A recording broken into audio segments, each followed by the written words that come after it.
মৰমৰ ছাত্ৰ-ছাত্ৰীসকল তোমালোক সকলোকে লাৰ্নিং আছামিছৰ নতুন এটা ভিডিঅ'লৈ স্বাগতম জনাইছোঁ। আজিৰ এই ভিডিঅ'টোত আমি আলোচনা কৰিম সপ্তম শ্ৰেণীৰ উন্মেষৰ পাঠ 3 ঐতিহ্যৰ পম খেদি এই পাঠৰ প্ৰশ্নৰ উত্তৰকেইটা। ঠিক আছে, গতিকে তোমালোকে ভিডিঅ'টো একেবাৰে শেষলৈকে চাই থাকিবা। তোমালোকৰ কাৰণে প্ৰশ্ন উত্তৰকেইটা মই একেবাৰে চুটি লিখি আনিছোঁ। ঠিক আছে, তো তোমালোকে ভিডিঅ'টো শেষলৈকে চাই থাকিবা আৰু প্ৰশ্ন উত্তৰবিলাক লিখি ল'বা। ঠিক আছে, প্ৰশ্ন উত্তৰবিলাক একেবাৰে চুটি লিখি আনিছোঁ, কাৰণ তোমালোকে সদায় মোক কমেণ্ট কৰি থাকা যে ছাৰ প্ৰশ্ন উত্তৰবিলাক আৰু চুটিকৈ লিখি দিয়ক। ঠিক আছে, সেইকাৰণে এইবাৰ মই তোমালোকৰ কাৰণে প্ৰশ্ন উত্তৰবিলাক চুটিকৈ লিখি আনিছোঁ। হ'ব, তো ইয়াত তোমালোকক দিছে পাঠভিত্তিক, ইয়াত তোমালোকক এটা MCQ দিছে। ঠিক আছে, আৰু ইফালে তোমালোকক কিছুমান প্ৰশ্ন দিছে, এইকেইটা কিন্তু বহুত ইম্পৰ্টেণ্ট হয় হা। ইয়াত তোমালোকক 1 মাৰ্কৰ কেইটামান প্ৰশ্ন দিছে, এইকেইটা 1 মাৰ্কৰ প্ৰশ্ন হয় আৰু এই প্ৰশ্নকেইটা কিন্তু বহুত ইম্পৰ্টেণ্ট হয়, মানে পৰীক্ষাত আহিব পাৰে। ঠিক আছে, ইয়াত তোমালোকক কৈছে আলোচনা কৰি কোৱা আৰু লিখা, এইবিলাকো ইম্পৰ্টেণ্ট হয়, আৰু চমুটোকা লিখিবলৈ দিছে, এইবিলাকো ইম্পৰ্টেণ্ট হয়। ঠিক আছে, কিন্তু এইকেইটা বেছি ইম্পৰ্টেণ্ট হয়। ঠিক আছে, এই যে 2 নম্বৰ তোমালোকক দিছে এইকেইটা বেছি ইম্পৰ্টেণ্ট হয়। অ'কে, তাৰপিছত ইফালে তোমালোকক দিছে ভাষা অধ্যয়নত তোমালোকক নপ্তবিধিৰ বিষয়ে দিছে। নপ্তবিধি মানে য'ত মূৰ্ধন্যৰ ব্যৱহাৰ শিকোৱা হয়। ঠিক আছে, অৰ্থাৎ মূৰ্ধন্য ক'ত ব্যৱহাৰ কৰা হয়, কেনেকুৱা শব্দত ব্যৱহাৰ কৰা হয়, সেই বিষয়ে তোমালোকক কোৱা হয়। ঠিক আছে, তো ছাত্ৰ-ছাত্ৰীসকল আৰম্ভণিৰ পৰা একেবাৰে ইয়ালৈকে যিমানকেইটা প্ৰশ্ন আছে গোটেইকেইটা প্ৰশ্নটো মই তোমালোকক আজি দেখাই দিম আৰু ধুনীয়াকৈ বুজাই দিম। ঠিক আছে, গতিকে তোমালোকে ভিডিঅ'টো শেষলৈকে চাই থাকিবা। অৰ্থাৎ এই 13 নম্বৰ প্ৰশ্নটো আলোচনা কৰালৈকে তোমালোকে ভিডিঅ'টো চাই থাকিবা। হ'ব, তো বলা 1 নম্বৰৰ পৰা আৰম্ভ কৰোঁ। বলা ইয়াৰ পৰা আৰম্ভ কৰোঁ। তো চোৱা, ইয়াত তোমালোকক দিছে ক্ৰিয়াকলাপ পাঠভিত্তিক। ঠিক আছে, পাঠভিত্তিক মানে কি, তাৰমানে এইকেইটা প্ৰশ্ন উত্তৰ তোমালোকে পাঠটো পঢ়িলে পাই যাবা। গতিকে তোমালোকে পাঠটো পঢ়িবা, এইটো এটা ধুনীয়া চেপ্টাৰ হয়। ঠিক আছে, আমাৰ ঐতিহ্যৰ বিষয়ে চেপ্টাৰত আলোচনা কৰা হৈছে, গতিকে চেপ্টাৰটো তোমালোকে পঢ়িবা। চেপ্টাৰটো পঢ়িলে এইবিলাক আলোচনা কৰা বা এইবিলাক মনত ৰখাটো তোমালোকৰ কাৰণে একেবাৰে সহজ হৈ যাব। সেইকাৰণে মই তোমালোকক সদায় কৈ থাকোঁ যে তোমালোকে কুৱেশ্যন কেইটা চোৱাৰ আগতে চেপ্টাৰটো 2-3 বাৰ ধুনীয়াকৈ পঢ়িবা। ঠিক আছে, আৰু পঢ়োঁতে অলপ লাহে লাহে পঢ়িবা যাতে প্ৰশ্ন উত্তৰবিলাক মনত ৰখি যায়। ঠিক আছে, আৰু তোমালোকে যাতে চেপ্টাৰটোৰ দ্বাৰা তোমালোকক কি বুজাব বিচাৰে, প্ৰতিটো বাক্যই তোমালোকক কি বুজাব বিচাৰে সেইবিলাক যাতে তোমালোকে বুজি পোৱা। ঠিক আছে, তো চোৱা, ক্ৰিয়াকলাপ পাঠভিত্তিক 1 নম্বৰ তোমালোকক দিছে তলত দিয়া প্ৰশ্নটোৰ শুদ্ধ উত্তৰ বাছি উলিয়াই সঠিক বৃত্তটো পূৰ কৰা। ঠিক আছে, তাৰমানে ক্লাছ 6ত তোমালোকে যেনেকৈ কৰি আহিছা তেনেকৈ। অ'কে, চোৱা, তোমালোকক প্ৰথম প্ৰশ্নটোত সুধিছে যে প্ৰাগজ্যোতিষপুৰ সম্ভৱম বুলি কৈ কোনে গৌৰৱ অনুভৱ কৰিছিল। 4 অপশ্যন আছে, ৰজা পৃথুৱে, স্বৰ্গদেউ ৰুদ্ৰসিংহই, লাচিত বৰফুকনে, আনন্দৰাম বৰুৱাই। তো এই যিটো গ অপশ্যন আছে এইটো শুদ্ধ হ'ব। ঠিক আছে, এই গ অপশ্যনটো শুদ্ধ হ'ব। অৰ্থাৎ তোমালোকে এই গ যিটো বৃত্ত আছে এইটো ধুনীয়াকৈ এইদৰে পূৰ কৰি পেলাবা। হ'ব, এইদৰে ধুনীয়াকৈ তোমালোকে পূৰ কৰি পেলাবা, ক্লাছ 6ত যিদৰে কৰি আহিছা তেনেদৰে। আৰু ছাত্ৰ-ছাত্ৰীসকল তোমালোকে কোন ক্লাছৰ পৰা মোৰ ভিডিঅ'বিলাক চাই আছা মোক কমেণ্ট কৰি জনাবা। ঠিক আছে, 6ৰ পৰা মোৰ ভিডিঅ'বিলাক চোৱা ষ্টাৰ্ট কৰিছা নে 5ত থাকোঁতেই মোৰ ভিডিঅ'বিলাক চাইছে মোক কমেণ্ট কৰি জনাবা। ঠিক আছে, তেনেহ'লে মই গম পাম যে কেইবছৰ পুৰণা ষ্টুডেণ্টছে মোৰ ভিডিঅ' চাই আছে। ঠিক আছে, আৰু তোমালোকৰ নেক্সট কোনটো চেপ্টাৰৰ দৰকাৰ কমেণ্ট কৰি মোক জনাবা, মই সেই চেপ্টাৰটোৰ ভিডিঅ' আগতে বনাই আপলোড দিম। অ'কে, তো ষ্টুডেণ্টছ এতিয়া বলা 2 নম্বৰত দিয়া প্ৰশ্নকেইটাটো আলোচনা কৰোঁ। 2 নম্বৰৰ কত তোমালোকক কৈছে যে কামৰূপ নগৰ নামটো উল্লেখ থকা তামৰ ফলিখনৰ নাম কি। ঠিক আছে, এইটো 1 মাৰ্কৰ প্ৰশ্ন হয়, সেইকাৰণে উত্তৰটো মই একেবাৰে চুটিকৈ লিখিছোঁ। চোৱা, তোমালোকে উত্তৰত লিখিবা কামৰূপ নগৰ নামটো উল্লেখ থকা তামৰ ফলিখনৰ নাম হ'ল পুষ্পভদ্ৰা। ঠিক আছে, তামৰ ফলিখনৰ নাম কি, পুষ্পভদ্ৰা। ঠিক আছে, পুষ্পভদ্ৰা তামৰ ফলিখনত কামৰূপ নগৰ নামটো ধুনীয়াকৈ উল্লেখ আছে। ঠিক আছে, তো তোমালোকে যদি ইচ্ছা কৰা এই প্ৰশ্নটোৰ উত্তৰ অনলি এটা শব্দৰ দ্বাৰা লিখিব পাৰা পুষ্পভদ্ৰা। ঠিক আছে, কিন্তু মই তোমালোকক ছাজেষ্ট কৰিম যে তোমালোকে এনেকুৱা প্ৰশ্নৰ উত্তৰ সদায় সম্পূৰ্ণ এটা বাক্যত লিখিবা। ঠিক আছে, কমপ্লিট এটা চেণ্টেন্সত লিখিবলৈ চেষ্টা কৰিবা, কাৰণ তোমালোকে এতিয়া ক্লাছ 7ত পঢ়ি আছা। ঠিক আছে,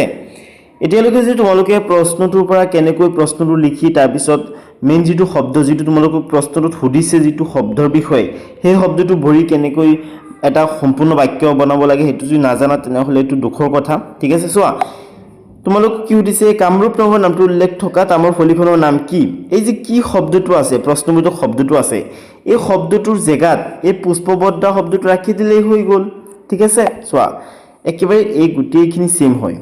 কামৰূপ নগৰ নামটো উল্লেখ থকা তামৰ ফলিখনৰ নাম হ'ল এইখিনি দি তাৰ পিছত এই কি যিটো জেগা আছে শব্দ আছে এই শব্দটোৰ জেগাত তোমালোকে পুষ্পবদ্ধ শব্দটো ৰাখি দিলেই হৈ গ'ল ঠিক আছে একেবাৰে ইজি হয় ঠিক আছে প্ৰশ্ন দিয়ে গোটেইখিনি শব্দ ব্যৱহাৰ কৰি তোমালোকে অনলি কি শব্দটোৰ জেগাত পুষ্পবদ্ধ লিখি দিলেই হৈ যাব হ'ল তো লিখিব তোমালোকে কামৰূপ নগৰ নামটো উল্লেখ থকা তামৰ ফলিখনৰ নাম হ'ল পুষ্পবদ্ধ তোমালোকে এটা শব্দত নিলিখিবা ঠিক আছে তোমালোকক যদি এইদৰে প্ৰশ্ন দিয়ে ওপৰত যি দিয়ে তোমালোকক যে অনলি এটা শব্দত তলত দিয়া প্ৰশ্নবিলাকৰ উত্তৰ লিখা তেনেহ'লে তোমালোকে এটা শব্দ দ্বাৰা লিখিবা বাকি এটা শব্দ দ্বাৰা যদি লিখিবলৈ নিদিয়ে অনলি প্ৰশ্নৰ উত্তৰ লিখিবলৈ যদি দিয়ে তোমালোকক যেনেকৈ নেকি ইয়াত দিছে তলত দিয়া প্ৰশ্নকেইটাৰ উত্তৰ দিয়া তোমালোকে এটা সম্পূৰ্ণ বাক্যত এটা পূৰ্ণ বাক্যত উত্তৰবিলাক লিখিবা হ'ল ওকে তো প্ৰথম প্ৰশ্নৰ উত্তৰ লিখি লোৱা লাগিলে স্ক্ৰিনশ্বট এটা লৈ লোৱা ঠিক আছে মইতো সাজেষ্ট কৰিম তোমালোকে লগে লগে লিখি যাবা ঠিক আছে ভিডিওটো পজ কৰি তাৰ পিছত লিখিবা তাৰমানে ৰখাই পিনে লিখিবা ওকে ছাত্ৰ ছাত্ৰীসকল এতিয়া খচোৱা খ তোমালোকক দিছে কানাই বৰশী বোৱা শিলালিপি থকা পাহাৰখনৰ নাম কি এই পাহাৰখন ব্ৰহ্মপুত্ৰৰ কোনটো পাৰত অৱস্থিত কি কৈছে কানাই বৰশী বোৱা শিলালিপি থকা পাহাৰখনৰ নাম কি এই পাহাৰখন ব্ৰহ্মপুত্ৰৰ কোনটো পাৰত অৱস্থিত তো ষ্টুডেন্টস তোমালোকে ইয়াৰ উত্তৰ লিখিবা যে কানাই বৰশী বোৱা শিলালিপি থকা পাহাৰখনৰ নাম হ'ল মণিকণেশ্বৰ পাহাৰখন ব্ৰহ্মপুত্ৰৰ উত্তৰ পাৰে অৱস্থিত ঠিক আছে তোমালোকে ইচ্ছা কৰিলে এই প্ৰশ্নটো আৰু সৰু কৰিব পাৰা কিন্তু মই সাজেষ্ট কৰিম যে ইয়াতকৈ সৰু আৰু নকৰিবা ঠিক আছে কাৰণ ইয়াতকৈ সৰু কৰিলে তোমালোকে সম্পূৰ্ণ মাৰ্ক নোপোৱা ঠিক আছে মাৰ্ক কাটিবও পাৰে ঠিক আছে চোৱা কানাই বৰশী বোৱা শিলালিপি থকা পাহাৰখনৰ নাম কি তোমালোকে অনলি উত্তৰ লিখিব পাৰা যে মণিকণেশ্বৰ তাৰ পিছত তোমালোকে দাঁড়ি দি লিখিব পাৰা যে পাহাৰখন ব্ৰহ্মপুত্ৰৰ উত্তৰ পাৰে অৱস্থিত ঠিক আছে এইটো লিখিব পাৰা কিন্তু মই তোমালোকক সাজেষ্ট কৰিম তোমালোকে এই গোটেইখিনি শব্দ লিখিবা এইখিনিতো বেলেগ কৰবাৰ পৰা অনা নাই ন প্ৰশ্নটোৰ পৰাই লোৱা হৈছে ঠিক আছে গতিকে এইটো তোমালোকে লিখিবা এতকৈ সৰু নকৰিবা ওকে তাৰ পিছত গত তোমালোকক দিছে ৰজা সন্ধ্যাই কামৰূপৰ ৰাজধানী উত্তৰ গুৱাহাটীৰ পৰা কলৈ স্থানান্তৰিত কৰিছিল ঠিক আছে ৰজা সন্ধ্যাই কামৰূপৰ ৰাজধানী কামৰূপ মানে কি অসমৰ পুৰণি নাম আছিল কামৰূপ ঠিক আছে তো কামৰূপৰ ৰাজধানী গুৱাহাটীৰ পৰা ঠিক আছে কলৈ স্থানান্তৰিত কৰিছিল তো উত্তৰ লিখিবা ৰজা সন্ধ্যাই কামৰূপৰ ৰাজধানী উত্তৰ গুৱাহাটীৰ পৰা কমতাপুৰলৈ স্থানান্তৰিত কৰিছিল ঠিক আছে তোমালোকে এইদৰে লিখিব পাৰা যে কমতাপুৰলৈ স্থানান্তৰিত কৰিছিল বা তোমালোকে এইদৰে লিখিব পাৰা কমতাপুৰলৈ অনলি এইখিনি লিখিলেই হৈ যাব কিন্তু তোমালোকে গোটেইখিনি লিখিবা আৰু এই গোটেইখিনি ক'ৰ পৰা লিখা হৈছে প্ৰশ্নটোৰ পৰা লিখা হৈছে চোৱা ৰজা সন্ধ্যাই কামৰূপৰ ৰাজধানী উত্তৰ গুৱাহাটীৰ পৰা এই কলৈ যিটো শব্দ আছে এই শব্দটোৰ জেগাত কমতাপুৰলৈ লিখিলেই হ'ল বাকি স্থানান্তৰিত কৰিছিল চালা কিমান ইজি হয় মানে পূৰ্ণ বাক্যত উত্তৰ দিয়া কেৱল কলৈ ক'ত কিয় এই যে শব্দবিলাক আছে প্ৰশ্নবোধক শব্দ সেইবিলাকৰ জেগাত তোমালোকে যিটো উত্তৰত মেইন শব্দ বহিব সেইটো লিখিলে হ'ল ঠিক আছে এইদৰে ধুনীয়াকৈ লিখি লোৱা প্ৰশ্নৰ উত্তৰ তোমালোকে ইয়াতকৈ সৰু নকৰিবা ঠিক আছে তোমালোকে কমতাপুৰলৈ লিখিলে হ'ব কিন্তু মাৰ্ক কাটাৰ সম্ভাৱনা আছে তোমালোকে সম্পূৰ্ণ বাক্যত লিখিব উত্তৰটো তাৰ পিছত গত তোমালোকক দিছে শ্ৰীসূৰ্য পাহাৰৰ ঐতিহ্যই কোন যুগৰ স্থাপত্য আৰু ভাস্কৰ্যৰ নিদৰ্শন দাঙি ধৰে উত্তৰ লিখিবা শ্ৰীসূৰ্য পাহাৰৰ ঐতিহ্যই প্ৰাক আহোম যুগৰ স্থাপত্য আৰু ভাস্কৰ্যৰ নিদৰ্শন দাঙি ধৰে ঠিক আছে প্ৰাক আহোম যুগ মানে আহোমসকলৰ আগৰ যুগ ঠিক আছে তাৰ পিছত তোমালোকক অংগত দিছে যে কামৰূপৰ ৰজা পৃথুৱে কোনজন তুৰ্কী সেনাপতিক পৰাস্ত কৰিছিল তো ইম্পৰ্টেন্ট প্ৰশ্ন হয় পৰীক্ষাত আহিব পাৰে দুই নম্বৰৰ গুটিকেইটা ইম্পৰ্টেন্ট হয় ঠিক আছে তোমালোকে উত্তৰ লিখিবা যে কামৰূপৰ ৰজা পৃথুৱে বখতিয়াৰ খিলজি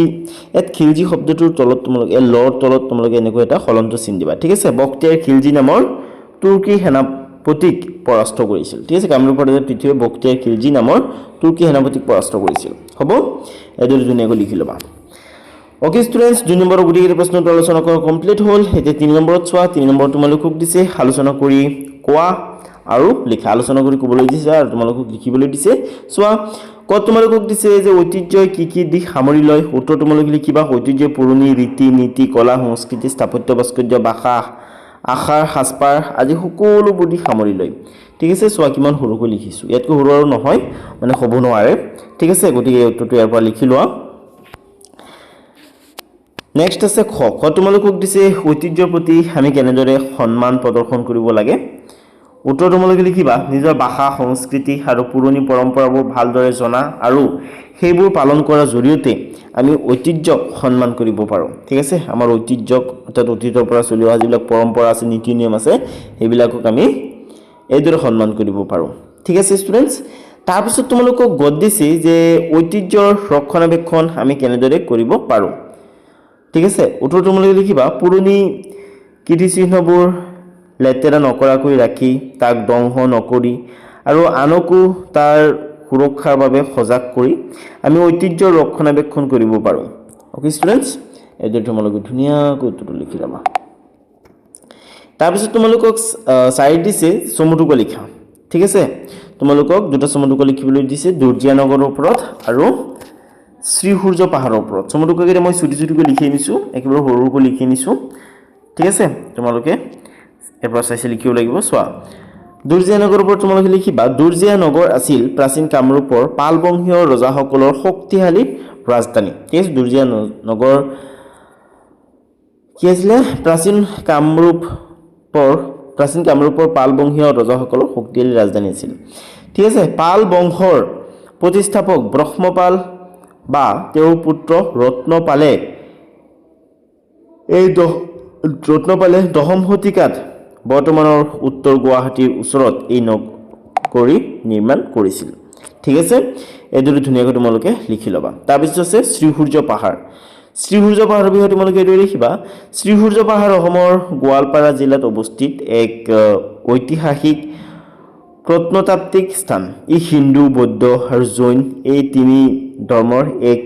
বিৰল মিলনভূমি হিচাপে জনাজাত ঠিক আছে ষ্টুডেন্টস এইদৰে ধুনীয়াকৈ তোমালোকে উত্তৰটো লিখিবা এতিয়া ভাষা অধ্যয়নত চোৱা ইয়াত তোমালোকক দিছে যে তলত দিয়া শব্দকেইটা চোৱা ঋণ ৰণ পুৰণি পূৰ্ণিমা মণিকণেশ্বৰ ঘোষণা আকৰ্ষণ প্ৰাণ কৃপণ এই শব্দবোৰৰ বানানত প্ৰতিটোতে মূৰ্ধন্য ব্যৱহাৰ হৈছে শব্দত মূৰ্ধন্য কেতিয়া হয় তাৰ কিছুমান নিয়ম আছে নিয়মবোৰ জানো আহা ঠিক আছে তাৰমানে ছাত্ৰ-ছাত্ৰীসকল ইয়াত নপ্তবিধিৰ বিষয়ে আলোচনা কৰা হ'ব এতিয়া ঠিক আছে নপ্তবিধিত কি হয় নপ্তবিধিত মূৰ্ধন্যৰ ব্যৱহাৰৰ বিষয়ে আলোচনা কৰা হয় ঠিক আছে আমি দুই ধৰণৰ ন পাওঁ ন দন্তান্ন আৰু মূৰ্ধন্য ন ঠিক আছে তো আমি কেতিয়া মূৰ্ধন্য ব্যৱহাৰ কৰোঁ সেই বিষয়ে নপ্তবিধিত আলোচনা কৰা হয় ঠিক আছে এতিয়া তোমালোকে নপ্তবিধিৰ বিষয়ে শিকিবলৈ পাবা কেইটামান নিয়মৰ মাজেৰে ঠিক আছে এইটো হৈছে প্ৰথম নিয়ম তো ইয়াত দিছে যে ৰি ৰ আৰু মূৰ্ধন্যাক্ষৰ পিছত মূৰ্ধন্য ন হয় ঠিক আছে মনত ৰাখিবা ৰিৰ সলনি ৰিকাৰ ৰৰ সলনি ৰেভ আৰু ৰৰ কাৰ থাকিলেও মূৰ্ধন্য হয় ইয়াত চোৱা কি কৈছে যদি কোনো এটা শব্দত ৰি ৰ বা মূৰ্ধন্যাক্ষ থাকে আৰু তাৰ পিছত যদি ন বহাব লগা হয় তেনেহ'লে অলৱেজ মূৰ্ধন্য ন বহে দন্তান্ন নবহে ঠিক আছে ৰিৰ সলনি যদি ৰিকাৰ থাকে ৰৰ সলনি যদি ৰেফ বা ৰকাৰ থাকে তথাপিও কিন্তু দন্তান্ন নবহি মূৰ্ধন্য ন হ'ব যেনেকৈ নেকি ইয়াত তোমালোকক কেইটামান এক্সাম্পল দিছে ৰিৰ পিছত চোৱা মূৰ্ধন্য হৈছে তাৰপিছত চোৱা ৰিকাৰৰ পিছত মূৰ্ধন্য ৰিকাৰৰ পিছত মূৰ্ধন্য ন ঠিক আছে মৃণাল ৰিকাৰৰ পিছত মূৰ্ধন্য ন তাৰপিছত ৰৰ পিছত চোৱা ৰণ ৰৰ পিছত কি হৈছে মূৰ্ধন্য বহিছে কাৰণ ৰৰ পিছত মূৰ্ধন্য কিৰণ ৰৰ পিছত মূৰ্ধন্য ৰৰ সলনি ৰেফ যদি বহে তাৰপিছত তথাপিও কিন্তু মূৰ্ধন্যই হ'ব যেনেকৈ নেকি কৰ্ণ ঠিক আছে বৰ্ণ বৰ্ণনা পূৰ্ণ স্বৰ্ণ ঠিক আছে চোৱা গুটিকেইটাত মূৰ্ধন্য ন আছে ৰেফৰ পিছত ঠিক আছে ৰকাৰৰ পিছত চোৱা গুটিকেইটাত মূৰ্ধন্য ন আছে ঠিক আছে আৰু মূৰ্ধন্যাক্ষৰ পিছত চোৱা বিশেষণ বিশ্লেষণ বীক্ষণ শোষণ আৰু প্ৰদূষণ গুটিকেইটাত চোৱা মূৰ্ধন্য নই কিন্তু আছে ঠিক আছে তো এইটো হৈছে প্ৰথম নিয়ম এইটো বিষয়ে তোমালোকে পঢ়িবা ঠিক আছে ছাত্ৰ-ছাত্ৰীসকল মই তোমালোকক ওপৰে পঢ়াই আছোঁ মানে ডিটেইলত যদি পঢ়াবলৈ যাওঁ ঠিক আছে তেনেহ'লে ভিডিঅ'টো বহুত দীঘল হৈ যাব 1.5 ঘণ্টাৰ হৈ যাব সেইকাৰণে তোমালোকক মই জাস্ট ওপৰে বুজাই আছো যাতে তোমালোকক কৰিবলৈ দিয়া প্ৰশ্ন উত্তৰকেইটা যাতে কৰিব পাৰা তোমালোকক কেইটামান প্ৰশ্ন দিছে নপ্তবিধিৰ ওপৰত সেইকাৰণে মই তোমালোকক বুজাই আছো আৰু এইবিলাক জানিব লগা বিষয় এনেকুৱা নহয় যে এইবিলাকক আমি ইগনোৰ কৰিব পাৰিম তেনেকুৱা নহয় এইবিলাক তোমালোকে জানিবই লাগিব নহলে কিন্তু বানান ভুল হ'ব আৰু বানান ভুল হ'লে তোমালোকৰ পৰীক্ষাত মাৰ্ক কাটিব ঠিক আছে সেইকাৰণে তোমালোকে এইবিলাক পঢ়িব লাগিব আৰু ডিটেইলত জানিব লাগিব মই তোমালোকক বুজাম বাৰু সময় পালে ব্যাকৰণৰ ভিডিও বনাই ধুনীয়াকৈ তোমালোকক নপ্তবিধি আৰু সপ্তবিধি বিষয়ে বুজাই দিম ঠিক আছে চিন্তা নকৰিবা আৰু তোমালোকে এইখিনি পঢ়িবা সেইখিনি পঢ়িলে বহুতখিনি হ'ব ঠিক আছে ইয়াতে ধুনীয়াকৈ দিয়া আছে বাৰু তোমালোকে শিক্ষকৰ সহায় লৈ জানিবলৈ চেষ্টা কৰিবা আৰু মইতো বুজাই আছো মানে হিমান ডিটেইলত যাব পৰা নাই যদিও তোমালোকক ওপৰে মই বুজাই আছো আৰু কিতাপত একেবাৰে সৰল ভাষাত লিখা আছে এইখিনিত একেবাৰে সৰল ভাষাত লিখা আছে এই নিয়মকেইটা পঢ়িলেই হ'ব ঠিক আছে তো চোৱা ঋ আৰু মূৰ্ধন্য আখৰ পিছত স্বৰবৰ্ণ বা স্বৰচিহ্ন থাকিলেও মূৰ্ধন্য হয় শব্দৰ আখৰ জুটনি বা বৰ্ণবিন্যাস কৰি চালেহে এই বিধিৰ সূত্ৰবোৰ সহজতে বুজিব পাৰি চোৱা আমি কি গম পাইছিলো ঋ ৰ আৰু মূৰ্ধন্য আখৰ পিছত যদি দন্ত মানে ন বহাব লগা হয় তেনেহলে অলৱেজ মূৰ্ধন্য ন বহে কিন্তু ঋ ৰ আৰু মূৰ্ধন্য আখৰ এইবিলাকৰ পিছত আৰু মূৰ্ধন্যৰ মাজত যদি স্বৰবৰ্ণ থাকে তথাপিও কিন্তু মূৰ্ধন্য বহিব যেনেকৈ নেকি চোৱা বান শব্দটোত চোৱা ব আছে তাৰপিছত আকাৰ আছে অৰ্থাৎ আ আছে তাৰপিছত মূৰ্ধন্য হৈছে তো এই মাজত আ আছে ঠিক আছে চোৱা আকাৰ আছে তাৰ মানে আ এটা আছে আ যদিও থাকে অৰ্থাৎ যিকোনো স্বৰবৰ্ণ থাকক তাৰ মানে স্বৰবৰ্ণৰ ব্যৱধান যদি থাকে মাজত ঠিক আছে ন আৰু ঋ আৰু মূৰ্ধন্য আখৰ এইকেইটাৰ মাজত যদি কোনো স্বৰবৰ্ণৰ ব্যৱধান থাকে তথাপিও কিন্তু মূৰ্ধন্য হ'ব বুজিলা তো ইয়াত চোৱা উদাহৰণ দিছে চোৱা ঋ ৰ মূৰ্ধন্য আখৰ পিছত ৰৰ পিছত স্বৰবৰ্ণ বা স্বৰচিহ্ন থাকিলে স্বৰবৰ্ণ বা স্বৰচিহ্ন একেই কথা স্বৰচিহ্ন মানে কি স্বৰবৰ্ণই ৰূপ সলাই স্বৰচিহ্নলৈ ৰূপান্তৰিত হয় ঠিক আছে মানে আকাৰ হিচিকাৰ এইবিলাক আৰু ঠিক আছে চোৱা পৰাণ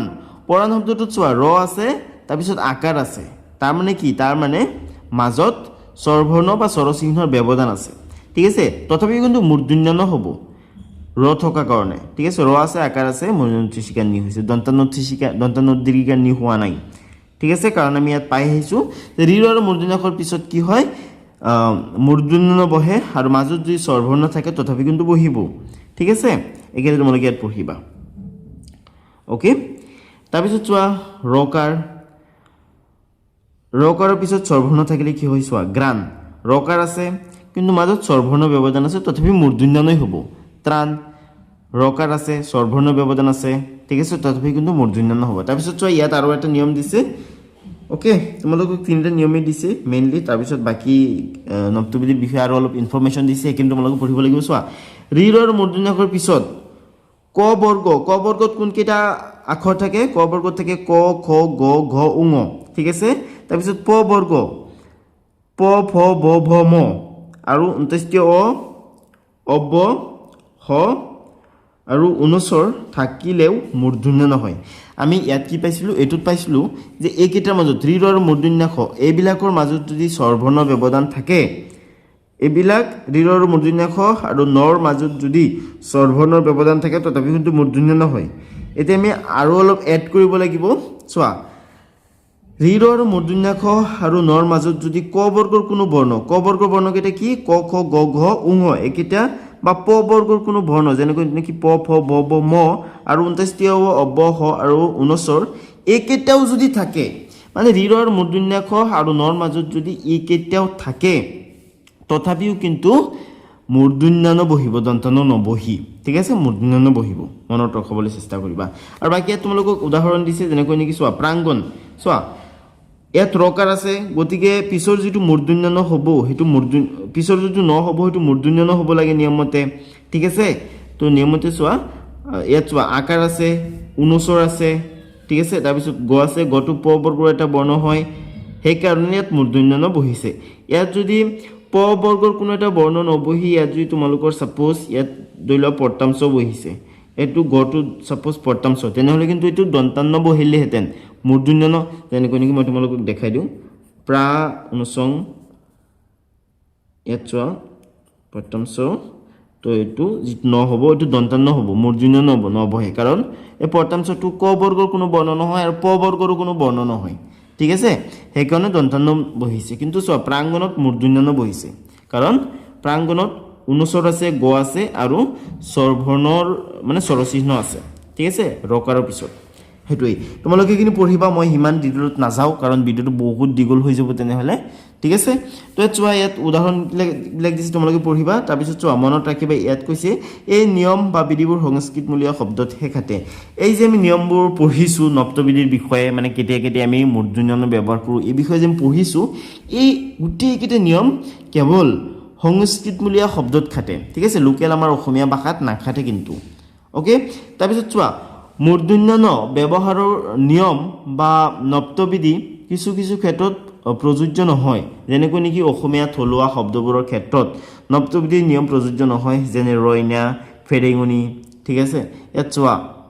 এইবিলাকত কিন্তু আমি ওপৰত যিকেইটা নিয়ম পঢ়ি আহিছোঁ, সেই নিয়ম মতে এইবিলাকত মূৰ্ধন্য বহিব লাগে, কিন্তু কিছুমান শব্দৰ ক্ষেত্ৰত কিন্তু নিয়মবিলাক নাখাটে, ঠিক আছে, যিবিলাক মানে থলুৱা অসমীয়া ভাষা আছে সেইবিলাকৰ ক্ষেত্ৰত, অসমীয়া শব্দবিলাকৰ ক্ষেত্ৰত, ঠিক আছে। বিদেশী শব্দৰ ক্ষেত্ৰত নপ্তবিধি প্ৰযোজ্য নহয়, যেনেকৈ নেকি আছে কোৰাণ, তেহৰাণ, বেৰণ, ঠিক আছে, কৰোণা, আইৰণ, এইবিলাক, ঠিক আছে। তাৰপিছত চোৱা, এইকেইটা উদাহৰণ তোমালোকে পঢ়িবা। চোৱা, ইয়াত কি হৈছে, বীৰেন্দ্ৰ, নৰেন্দ্ৰ, হৰেন্দ্ৰ আদিৰ পৰা অহা বীৰেন, এই বীৰেন্দ্ৰ, নৰেন্দ্ৰ, হৰেন্দ্ৰ এইবিলাকৰ পৰা চোৱা, আমি এইবিলাকক যদি এক্সট্ৰাক্ট কৰোঁ তেনেহ'লে আমি বীৰেন, নৰেন আৰু হৰেন এই শব্দবিলাক পাওঁ, ঠিক আছে। এই শব্দবিলাকৰ লগত কিন্তু মূৰ্ধন্য বহিব লাগিছিল, কিন্তু মূৰ্ধন্য বহা নাই, দন্তান্ন বহিছে, ঠিক আছে। তো এইবিলাকৰ ক্ষেত্ৰত নপ্তবিধি নিয়ম প্ৰযোজ্য নহয় বা প্ৰয়োগ নহয় এইবিলাকৰ ক্ষেত্ৰত হ'ল। তাৰপিছত তোমালোকক চোৱা, কি কৈছে, কিছুমান শব্দত স্বাভাৱিকতে মূৰ্ধন্য হয়, যেনেকৈ নেকি একেটা শব্দত বাণিজ্য, বণিক, ঠিক আছে, গুণ, মানে ওপৰত যিকেইটা নিয়ম আমি পঢ়ি আহিছোঁ সেই নিয়মৰ বাহিৰে এনেই স্বাভাৱিকতে এইবিলাক শব্দত কিন্তু মূৰ্ধন্য হয়, ঠিক আছে। গতিকে এইবিলাক তোমালোকে পঢ়িবা। এতিয়া আমি চাম এই 6 নম্বৰত দিয়া প্ৰশ্নটোত কি কৈছে। চোৱা, ইয়াত তোমালোকক দিছে তলত দিয়া শব্দবোৰত কি নিয়ম মতে মূৰ্ধন্য ব্যৱহাৰ হৈছে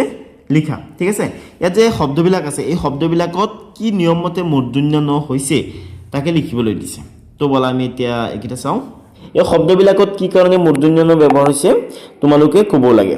ঠিক আছে, মানে লিখিব লাগে। তো চোৱা, ৰাণী, প্ৰথম শব্দটো হৈছে ৰাণী, তাৰপিছত আছে প্ৰাংগণ, শ্ৰেণী, মৃণাল, আকৰ্ষণ, কিষাণ, ঠিক আছে, নেক্সট আছে ৰাৱণ, গ্ৰহণী, এইবিলাকত কি কাৰণে মূৰ্ধন্য হৈছে ক'বলৈ দিছে। চোৱা, এই ৰাণী শব্দটোত চোৱা, ৰৰ পিছত আকাৰ আছে, ঠিক আছে, তাৰপিছত মূৰ্ধন্য নি আছে, ঠিক আছে, তাৰ মানে ৰৰ পিছত থকা বাবে মূৰ্ধন্য হৈছে, ঠিক আছে। চোৱা, ৰি, ৰ আৰু মূৰ্ধন্য মই তোমালোকক কৈছিলোঁ নহয় যে কোনো শব্দত যদি ৰি, ৰ বা মূৰ্ধন্য থাকে আৰু তাৰ পিছত যদি স্বৰবৰ্ণ থাকে বা ক বৰ্গৰ কোনো বৰ্ণ থাকে বা প বৰ্গৰ কোনো বৰ্ণ থাকে বা অন্ত্যেষ্টিয় অ থাকে বা হ থাকে বা অব্য থাকে বা এই যিটো ব্যঞ্জন বৰ্ণ আছে, ঠিক আছে, অনুস্বৰ,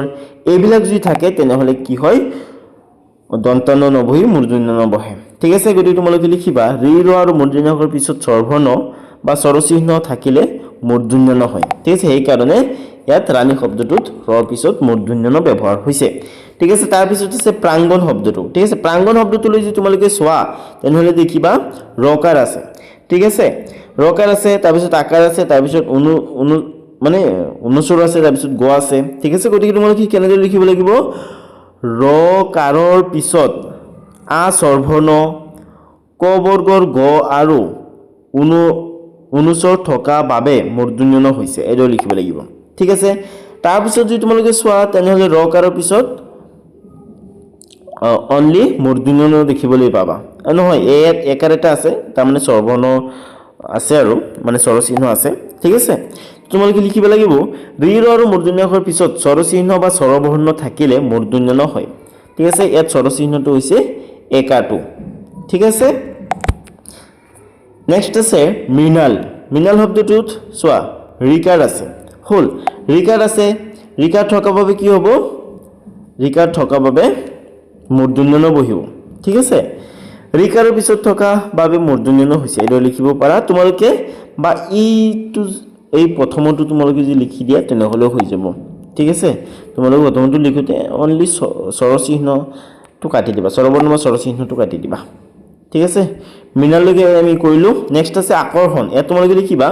ৰি ৰ আৰু মূৰ্ধন্যাক্ষৰৰ পিছত স্বৰবৰ্ণ বা স্বৰচিহ্ন থাকিলে মূৰ্ধন্য ন হয় চোৱা আকৰ্ষণ শব্দটো যদি তোমালোকে চোৱা তেনে পাবা তোমালোকে মূৰ্ধন্যাক্ষ আছে আৰু ৰেফ আছে ঠিক আছে গতিকে ৰ আছে আৰু মূৰ্ধন্যাক্ষ আছে গতিকে তুমি মূৰ্ধন্য হ'বই ঠিক আছে গতিকে এইটো তোমালোকে লিখিবা নেক্সট আছে কৃহাণু কৃহাণু শব্দটো চোৱা মূৰ্ধন্যাক্ষ আছে আৰু আকাৰ আছে ঠিক আছে আকাৰ মানে এটা স্বৰচিহ্ন হয় গতিকে ৰি ৰ আৰু মূৰ্ধন্যাক্ষৰৰ পিছত যদি স্বৰচিহ্ন থাকে বা স্বৰবৰ্ণ থাকে তথাপি কিন্তু মূৰ্ধন্য নহ'ব ঠিক আছে গতিকে তোমালোকে লিখিবা মূৰ্ধন্যাক্ষৰৰ পিছত আ স্বৰবৰ্ণ থকা বাবে বা স্বৰচিহ্ন বুলি তোমালোকে লিখিব পাৰা থকা বাবে মূৰ্ধন্য ন হৈছে ঠিক আছে তাৰ পিছত আছে ৰাৱণ ঠিক আছে ৰাৱণ শব্দটোৰ কাৰণে তোমালোকে লিখিবা ৰ পিছত আ স্বৰবৰ্ণ আৰু অব্য থকা বাবে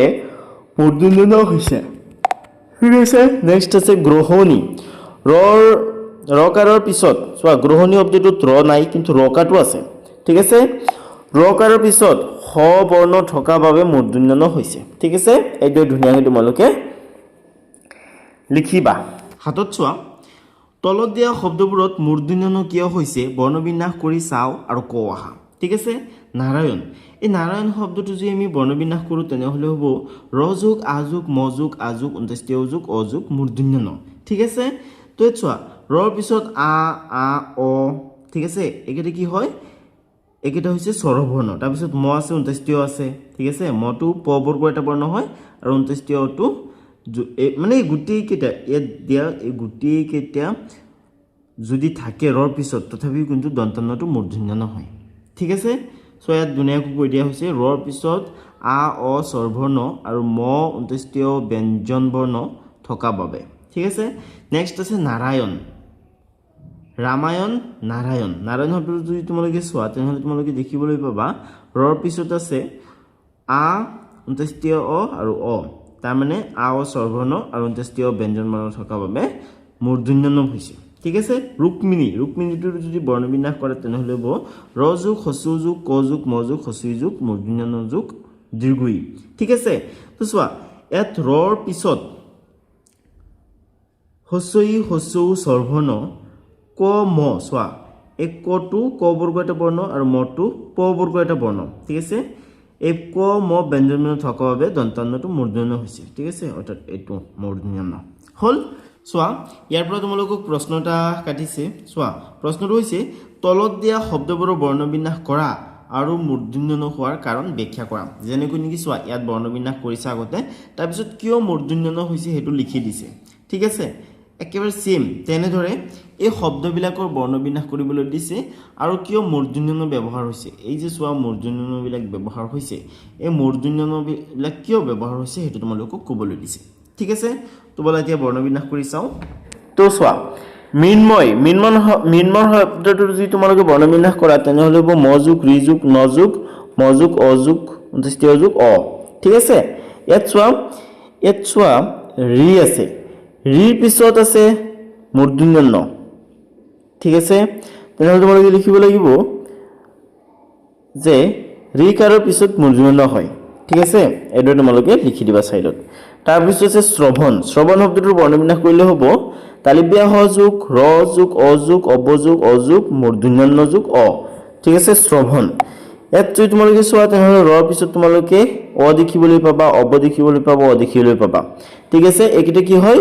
স্বৰবৰ্ণ হয় আৰু কি হয় অব হয় অব স্বৰবৰ্ণ ঠিক আছে ক বৰ্গৰ কোনো বৰ্ণ প বৰ্গৰ কোনো বৰ্ণ এইবিলাক যদি থাকে তথাপিও কিন্তু নপ্তবিধিৰ নিয়ম অনুসৰি মূৰ্ধন্য হয় ঠিক আছে তো তোমালোকে লিখি দিবা ৰৰ পিছত স্বৰবৰ্ণ আৰু অব থাকে বাবে বা থকা বাবে লিখিব লাগিব থাকে বাবে নহয় ঠিক আছে তেনেকৈ লিখিবা ওকে প্ৰথম দুটা শব্দৰ বৰ্ণবিন্যাস কৰা হ'ল এতিয়া তাৰ পিছত দুটা শব্দৰ বৰ্ণবিন্যাস কৰা হ'ব চোৱা বিশ্লেষণ শব্দটো বৰ্ণবিন্যাস কৰিলে এনেকুৱা হ'ব আৰু তাৰপিছত তোমালোকে যি চোৱা তেনেহ'লে দেখিবলৈ পাবা যে এই যে মূৰ্ধন্য খ আছে মূৰ্ধন্য খৰ পিছত অ আছে ঠিক আছে সেইকাৰণে কি হৈছে মূৰ্ধন্য ব্যৱহাৰ হৈছে ঠিক আছে এইটো লিখি দিবা মূৰ্ধন্য খৰ পিছত মূৰ্ধন্য হয় নেক্সট আছে বিখান শব্দটো বৰ্ণবিন্যাস কৰিলে এনেকুৱা হ'ব এই শব্দটো তোমালোকে যদি লক্ষ্য কৰে তেনেহ'লে দেখিবলৈ পাবা মূৰ্ধন্য খৰ পিছত আ আছে আৰু তাৰপিছত মূৰ্ধন্য আছে গতিকে আকাৰ এটা আছে তাৰমানে স্বৰচিহ্ন আছে গতিকে লিখিবা যে মূৰ্ধন্য খৰ পিছত স্বৰবৰ্ণ থকা বাবে ঠিক আছে তাৰপিছত আছে শ্ৰেণী শব্দটো বৰ্ণবিন্যাস কৰিলে হ'ব তালিবিয়া হ যোগ ৰ যোগ এ ঠিক আছে তাৰপিছত মূৰ্ধন্য যোগ নি দীৰ্ঘই ঠিক আছে তো লিখিবা যে ৰকাৰৰ পিছত স্বৰবৰ্ণ থকা বাবে চোৱা ৰকাৰৰ পিছত স্বৰবৰ্ণ আছে এ ঠিক আছে সেইকাৰণে মূৰ্ধন্য হৈছে নেক্সট আছে ত্ৰাণ ইয়াৰ পৰা চাইছে লিখি ল'বা ত যোগ ৰ যোগ আ যোগ মূৰ্ধন্য যোগ অ ৰকাৰৰ পিছত স্বৰবৰ্ণ থকা বাবে একেবাৰে ধুনীয়াকৈ লিখিছোঁ ইয়াৰ পৰা চাইছে ধুনীয়াকৈ লিখি লোৱা নেক্সট আছে অপৰাহ্ন ঠিক আছে অপৰাহ্নটোৰ কাৰণে তোমালোকে এইটো লিখিবা অযোগ পযোগ অযোগ ৰযোগ আযোগ হযোগ মূৰ্ধন্য যোগ অ ঠিক আছে তাৰপিছত তোমালোকক যে কৈছে কি কাৰণে মূৰ্ধন্য হৈছে সেইটো লিখিবলৈ কৈছে ন গতিকে তোমালোকে ব্ৰেকেট দি লিখিবা ৰৰ পিছত স্বৰবৰ্ণ আৰু হ থকা বাবে ঠিক আছে তাৰপিছত আছে চিত্ৰাংকন এইটো তোমালোকে লিখিবা ঠিক আছে তোমালোকে হেড লক্ষ্য কৰিলে দেখিবলৈ পাবা যে ৰ আছে ৰৰ পিছত অ আছে উংগ আছে ক আছে অ আছে মূৰ্ধন্য আছে ঠিক তাৰপিছত মূৰ্ধন্য মানে ঠিক আছে তাৰপিছত অ আছে তাৰমানে কি তাৰমানে চোৱা আ উংগ ক অব্ব অ ঠিক আছে এটা কি হয় স্বৰবৰ্ণ হয় আৰু ক বৰ্গৰ বৰ্ণ হয় সেইকাৰণে কি হৈছে সেইকাৰণে মূৰ্ধন্য হৈছে চোৱা ৰ কাৰৰ পিছত স্বৰবৰ্ণ অনুস্বৰ আৰু ক বৰ্গৰ বৰ্ণ থকা বাবে হ'ল ছাত্ৰ ছাত্ৰীসকল 7 নম্বৰত দিয়াখিনি আলোচনা কৰা শেষ হ'ল এতিয়া 9 নম্বৰত চাম 9 নম্বৰত তোমালোকক দিছে তলত দিয়া বাক্যবোৰৰ বুল বানানবোৰ শুদ্ধ কৰি বাক্যবোৰ নতুনকৈ লিখা ঠিক আছে তো চোৱা ক'ত তোমালোকক দিছে ৰাতিপুৱা মুকলি ঠাইত ভ্ৰমণ কৰাটো স্বাস্থ্যৰ পক্ষে ভাল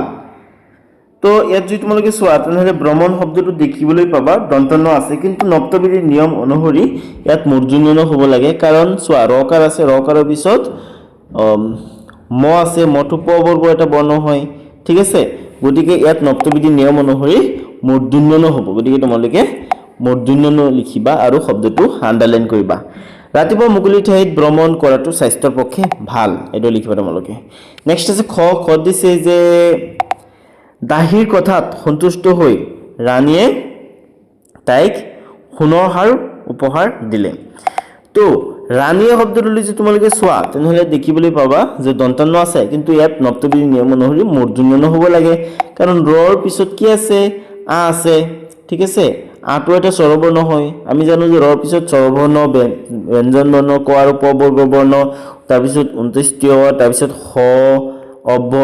অনুস্বৰ এইবিলাকো যদি থাকে তথাপিও কিন্তু কি হয় দন্তন্য মূৰ্ধন্য হয় গতিকে ৰৰ পিছত অনলি আ এটা আছে বা আকাৰ আছে অৰ্থাৎ স্বৰচিহ্ন আছে গতিকে ইয়াত নপ্তবিধিৰ নিয়ম অনুসৰি কি হ'ব মূৰ্ধন্য হ'ব কিন্তু দন্তন্য দিয়া আছে গতিকে এইটো বানানবোৰ তোমালোকে শুদ্ধ কৰি লৈ লিখিবা তাৰপিছত ইফালে যদি তোমালোকে চোৱা তেনেহ'লে সোণৰ দেখিবলৈ পাব সোণৰ শব্দটোত কি হয় ইয়াত চোৱা ইয়াত ঠিকে আছে এনে বানান ঠিকে আছে কিন্তু এই সোণ শব্দটোত স্বাভাৱিকতে কি হয় মূৰ্ধন্য বহে ঠিক আছে গতিকে তোমালোকে মূৰ্ধন্য লিখিবা দাহীৰ কথাত সন্তুষ্ট হৈ ৰাণীয়ে তাইক সোণৰ হাৰ উপহাৰ দিলে এইটো লিখিবা তোমালোকে ঠিক আছে তাৰপিছত আছে যে শ্ৰেণীকোঠাত হুলস্থুল নকৰিবা তো তোমালোকে লিখিবা শ্ৰেণীকোঠাত হুলস্থুল নকৰিবা ইয়াত যে শ্ৰেণীকোঠা শব্দটো আছে ইয়াত মূৰ্ধন্য বহিব ঠিক আছে তাৰমানে এইটো শব্দ ভুল তোমালোকে শুদ্ধকৈ এইটো লিখিবা ঠিক আছে তাৰপিছত আছে ঘ তোমালোকক দিছে বৰুৱানীয়ে ফেৰিঙনিত বহি থকা চৰাইজনীক কাষলৈ মাতিলে তো তোমালোকে লিখিবা যে বৰুৱানীয়ে ইয়াত মূৰ্ধন্য আছে কিন্তু একচুৱেলি ইয়াত দন্তান্ন বহিব ঠিক আছে ফেৰিঙনিত বহি থকা চৰাইজনীক কাষলৈ মাতিলে নেক্সট আছে অৰ্জুন নিপুণ বীৰ আছিল ঠিক আছে অৰ্জুন নিপুণ বীৰ আছিল তো ইয়াত কি হ'ব ইয়াত নিপুণ শব্দটোত কিন্তু মূৰ্ধন্য বহে ঠিক আছে স্বাভাৱিকতেই বহে আৰু ইয়াত কোনো ধৰণৰ ৰুল নাই বেলেগ একো ঠিক আছে তাৰপিছত আছে পট্টামছত আছে সৰস্বতীৰ আন এটা নাম হ'ল বিনা পানী, গতিকে তোমালোকে লিখিবা সৰস্বতীৰ আন এটা নাম বিনা পানী। ইয়াত বিনা পানী শব্দটোত কিন্তু দন্ত ন নবহে, মূৰ্ধন্য নহে বহে। ঠিক আছে, তাৰপিছত দ্বিতীয়ছত আছে যে পানীয়েই জীৱৰ প্ৰাণ। ঠিক আছে, পানীয়েই জীৱৰ প্ৰাণ। ইয়াত চোৱা প্ৰাণী শব্দটোত চোৱা ইয়াত ৰকাৰ আছে, গতিকে তাৰপিছত দন্তন্য মূৰ্ধন্য হ'ব লাগে, কিন্তু দন্তান্ন দি আছে, গতিকে তোমালোকে মূৰ্ধন্য দিব লাগিব। ইয়াতো চোৱা প্ৰাণ শব্দটোত চোৱা ৰকাৰ আছে, তাৰপিছত এটা আছে বা আকাৰ আছে, গতিকে স্বৰবৰ্ণৰ ব্যৱধান, গতিকে ইয়াত মূৰ্ধন্য হ'ব লাগিছিল, দন্তান্ন দি আছে, গতিকে ভুল, তোমালোকে ইয়াত মূৰ্ধন্য দিবা। হ'ব। তাৰপিছত আছে বৈকাৰ্যত আছে বিদ্যালয়ৰ প্ৰাংগণত আলোচনা চক্ৰ অনুষ্ঠিত হ'ব। তাত প্ৰাংগণ শব্দটোত তোমালোকক দন্তান্ন দিছে, গতিকে তোমালোকে মূৰ্ধন্য লিখি শুদ্ধকৈ লিখিবা। ঠিক আছে, তাৰপিছত আছে সততা গুণ শব্দটোত স্বাভাৱিকতে মূৰ্ধন্য হয়, গতিকে তোমালোকে মূৰ্ধন্য লিখিবা। ছাত্ৰ ছাত্ৰীসকল, এতিয়া জ্ঞান সম্প্ৰসাৰণত চোৱা। ইয়াত তোমালোকক দিছে তোমালোকে এইটো পাঠত আলোচনা চক্ৰত কেনেদৰে অংশগ্ৰহণ কৰিব লাগে শিকিলা। আলোচনা চক্ৰত অংশগ্ৰহণ কৰিবৰ বাবে কেনেদৰে সাজু হ'ব লাগে তাৰ বাবে তলত দিয়া কথাকেইটা মন কৰা। যি বিষয়ে আলোচনা চক্ৰ অনুষ্ঠিত কৰা হ'ব সেই বিষয়ৰ মাজৰ পৰা ভাবি চিন্তি সৰু বিষয় এটা বাছি ল'বা। বাছি লোৱা বিষয় সম্পৰ্কে ভালদৰে পঢ়িবা আৰু তথ্যবোৰ সংগ্ৰহ কৰিবা। আৰম্ভণিতে তোমালোকে বাছি লোৱা বিষয়টো সম্পৰ্কে সাধাৰণ আভাস দিবা। তাৰ পাছত বিষয়টোৰ মূল কথা ব্যাখ্যা কৰিবা। একেবাৰে শেষত তোমাৰ বিচাৰেৰে কি নতুন কথা পালা উল্লেখ কৰি সামৰণি মাৰিবা। ঠিক আছে, কথাবোৰ স্পষ্ট আৰু সংগতিপূৰ্ণ হ'ব লাগিব। সঞ্চালকে নিৰ্ধাৰণ কৰি দিয়া সময়ৰ ভিতৰতে নিজৰ ক'বলগীয়াখিনি কৈ শেষ কৰিবা। ইয়াৰ বাবে আগতীয়াকৈ অনুশীলন কৰিবা। সম্ভাৱ্য যিকোনো প্ৰশ্নৰ মুখামুখি হ'বৰ বাবে সাজু থাকিবা। ইয়াৰ বাবে নিজৰ বিষয় সম্পৰ্কে খৰচি মাৰি পঢ়িবা। ঠিক আছে, তাৰপিছত তোমালোকক চোৱা কি কৈছে যে উল্লেখিত দিশবোৰ সন্মুখত ৰাখি শিক্ষকৰ সহায়ত তোমালোকৰ মাজত অসমৰ প্ৰাকৃতিক সম্পদ অথবা অসমীয়া ভাষাৰ শিশু আলোচনী শীৰ্ষক আলোচনা চক্ৰ অনুষ্ঠিত কৰা। দলীয়ভাৱে আলোচনা চক্ৰত অংশগ্ৰহণ কৰিবা। এই আলোচনা চক্ৰত তোমালোকে প্ৰশ্ন কৰিবলৈ আৰু আনে কৰা প্ৰশ্নৰ উত্তৰ দিবলৈ শিকিবা। ঠিক আছে, তাৰমানে ইয়াত তোমালোকক আলোচনা চক্ৰত কেনেকৈ ভাগ ল'ব লাগে, অংশগ্ৰহণ কৰিব লাগে সেই বিষয়ে তোমালোকক কৈছে। ঠিক আছে, প্ৰথমে শিকাইছে, তাৰপিছত তোমালোকক দুটা বিষয় দি দিছে যে অসমৰ প্ৰাকৃতিক সম্পদ অথবা অসমীয়া ভাষাৰ শিশু আলোচনী। এই বিষয় দুটাক লৈ ঠিক আছে শিক্ষকৰ সহায়ত তোমালোকক আলোচনা চক্ৰ পাতিবলৈ দিছে আৰু সেই আলোচনা চক্ৰত অংশগ্ৰহণ কৰিবলৈ দিছে। আৰু আলোচনা চক্ৰত তোমালোকক বেলেগক প্ৰশ্ন কৰিবলৈ শিকিবলৈ দিছে আৰু বেলেগে কৰা প্ৰশ্নৰ উত্তৰ কেনেকৈ দিব লাগে সেই বিষয়ে তোমালোকক শিকিবলৈ দিছে। ঠিক আছে, এইকেইটা পৰীক্ষাখনে নহয়। ঠিক আছে, পৰীক্ষাত এইবিলাকৰ পৰা কেতিয়াও প্ৰশ্ন নাহে। জ্ঞান সম্প্ৰসাৰণৰ পৰা প্ৰশ্ন একেবাৰে কমেই আহে। ঠিক আছে, প্ৰশ্ন নাহে বুলি তোমালোকে ক'ব পাৰা। ঠিক আছে, গতিকে তোমালোকে পৰীক্ষাৰ কাৰণে এইবিলাক পঢ়াৰ দৰকাৰ নাই, কিন্তু শিক্ষকৰ সহায় লৈ আলোচনা চক্ৰ কেনেকৈ পাতিব লাগে সেই বিষয়ে তোমালোকে জানিবা, যি মানে ইয়াত ধুনীয়াকৈ দিয়া আছে। ঠিক আছে, আৰু আলোচনা চক্ৰ পাতিবা এই দুটা বিষয়ক লৈ মানে শিক্ষকৰ সহায় ল'বা। ঠিক আছে, শিক্ষকৰ দিহা পৰামৰ্শত তোমালোকে আলোচনা চক্ৰ পাতিবা। অ'কে, তো চোৱা ইয়াত 11ত তোমালোকক কি কৈছে চোৱা। তলত দিয়া বিষয়সমূহৰ সম্পৰ্কে তথ্য আৰু চিত্ৰ সংগ্ৰহ কৰি ক'ত অৱস্থিত আৰু কিয় বিখ্যাত লিখা। ঠিক আছে, এই যে বস্তুবিলাক দিছে অজন্তা আৰু ইলোৰা, তাজমহল, আগ্ৰা ফৰ্ট, খাজুৰাহো, কোণাৰ্ক সূৰ্য মন্দিৰ, এইবিলাক ক'ত আছে।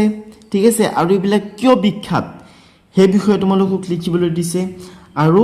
এইবিলাকৰ একোটাকৈ চিত্ৰ সংগ্ৰহ কৰিবলৈ দিছে। মইতো এইবিলাক তোমালোকক দেখাই দিম, কিন্তু পৰীক্ষাখনে নহয়, পৰীক্ষাত নাহে। হ'লেও তথ্যখিনি সংগ্ৰহ কৰিবা আৰু অজন্তা আৰু ইলোৰা, তাজমহল, আগ্ৰা ফৰ্ট, খাজুৰাহো, ঠিক আছে, কোণাৰ্ক সূৰ্য মন্দিৰ। ঠিক আছে, পাৰিলে তোমালোকে ইউটিউবত এইবিলাকৰ ওপৰত ভিডিঅ' আছে, ডিম্পু বৰুৱা ব্লগ বনাইছে, সেইবিলাক তোমালোকে চাবা। ঠিক আছে, কম বেছি জ্ঞান অৰ্জন হ'ব চাবা তোমালোকে। এইবিলাক ক'ত উপস্থিত আৰু কিয় বিখ্যাত তোমালোকক লিখিবলৈ দিছে, লগতে চিত্ৰ সংগ্ৰহ কৰিবলৈ দিছে। গতিকে মই ধুনীয়াকৈ কৰি আনিছোঁ, কিন্তু এইটো পৰীক্ষাত নাহে, মই তোমালোকক অলৰেডি কৈ থৈছোঁ। ঠিক আছে, তো চোৱা অজন্তা আৰু ইলোৰা মহাৰাষ্ট্ৰৰ ঔৰংগাবাদত আছে। আৰু কিয় বিখ্যাত? অজন্তা ইয়াৰ বৌদ্ধ গুহা চিত্ৰকলাৰ বাবে আৰু ইলোৰা শিল কাটি সজা বিশাল কৈলাশ মন্দিৰৰ বাবে বিখ্যাত। ঠিক আছে, তো এইদৰে তোমালোকে লিখিবা চোৱা হিল কাটি মন্দিৰ বনাই পেলাইছে তাৰপিছত আছে তাজমহল তাজমহলৰ বিষয়ে তোমালোকে এইটো জানাই ঠিক আছে উত্তৰ প্ৰদেশৰ আগ্ৰাত আছে ঠিক আছে আৰু কিয় বিখ্যাত লিখিবা যে সম্ৰাট শাহজাহানে পত্নী মমতাজৰ স্মৃতিত নিৰ্মাণ কৰা এইটো বগা মাৰ্বলৰ সমাধিস্থল আৰু পৃথিৱীৰ অন্যতম আশ্চৰ্য তাজমহলৰ চিত্ৰ তোমালোকে এইদৰে লিখি পেলাবা চেষ্টা কৰিবা আৰু সিমান পাৰফেক্ট নহয় মই জানো হ'লেও চেষ্টা কৰিবা কাঠ পেঞ্চিলৰ সহায়ত ঠিক আছে এই ৰাখিবলৈ চেষ্টা কৰিবা শিলৰ মূৰ্তি শিল কাটি মূৰ্তি বনোৱাটো মানে ধেমালি কথা নহয় ঠিক আছে সেইটো কাৰণে এইটো বিখ্যাত তাৰপিছত আছে গ তোমালোকক দিছে আগ্ৰা ফৰ্ট তো আগ্ৰা ফৰ্ট আছে উত্তৰ প্ৰদেশৰ আগ্ৰাত তাৰপিছত তোমালোকে লিখিবা কিয় বিখ্যাত হয় ৰঙা বালি পাথৰেৰে নিৰ্মিত এইটো মোগল যুগৰ এক শক্তিশালী দুৰ্গ আৰু ইউনেস্কোৰ বিশ্ব ঐতিহ্য ক্ষেত্ৰ ঠিক আছে গতিকে তোমালোকে এইদৰে লিখিবা তাৰপিছত আছে খাজুৰাহো মধ্যপ্ৰদেশত আছে কিয় বিখ্যাত তোমালোকে এইখিনিত পঢ়িবা দিয়া আছে তাৰপিছত ছবিটো কিছু এইটো ধৰণৰ হয় আৰু গুগলত তোমালোকে সাৰ্চ কৰিলে পাবা ঠিক আছে আৰু এইবিলাকৰ ওপৰত তোমালোকে ভিডিঅ' চাবা ঠিক আছে বেলেগ বেলেগ ইউটিউবাৰে ভিডিঅ' বনাইছে ডিম্পু বৰুৱাও এইবিলাকত গৈ ভিডিঅ' বনাইছে মই চাইছোঁ ঠিক আছে আৰু ভাল ভাল ইউটিউবাৰ আছে তোমালোকে ব্লগ ভিডিঅ'বিলাক মাজে মাজে চাবা এইবিলাক